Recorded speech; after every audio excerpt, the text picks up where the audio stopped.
હું કોઈ ઔષધિ વિશે નહીં કહું તમને. તમને લાગે છે કે આ મહામારી અત્યારે ફાટી નીકળી છે?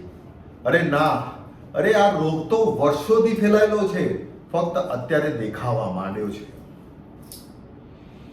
હું આ રોગથી ગામના લોકોનું નિદાન તો કરી નાખીશ, પણ જે દેશભરમાં જે ઝેર ફેલાયેલું છે ને એનું શું કરશો?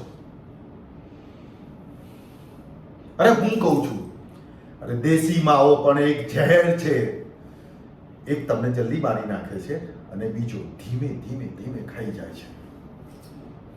હું ઉપરથી બધું જ જોઉં છું. ફિલ્મના કલાકારો, દેશના ક્રિકેટરો મોં ખોલે છે અને ખિસ્સા ભરે છે અને ઝેર વેચે છે.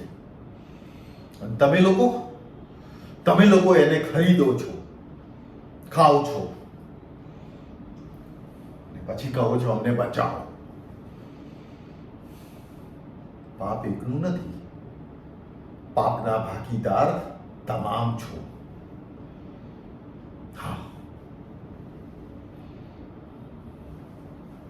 પ્રકૃતિએ જે આપ્યું છે તે કોઈને લેવું નથી, અને જે નથી લેવાનું, તમાકુનું ઝેર પેકેટમાં બાંધીને ઘેર ઘેર પહોંચાડી દીધા છે. અને પછી મને કહો છો ભાઈજી બચાવો બચાવો. હા, હું બચાવી દઈશ આ ગામને. તમારે બદલવું પડશે, આ વ્યસનને છોડવું પડશે, નહીં તો યાદ રાખજો આ રોગ ફરીથી આવશે, ફરીથી ફેલાશે, અને ત્યારે તમને કોઈ વૈદ બચાવવા નહીં આવે.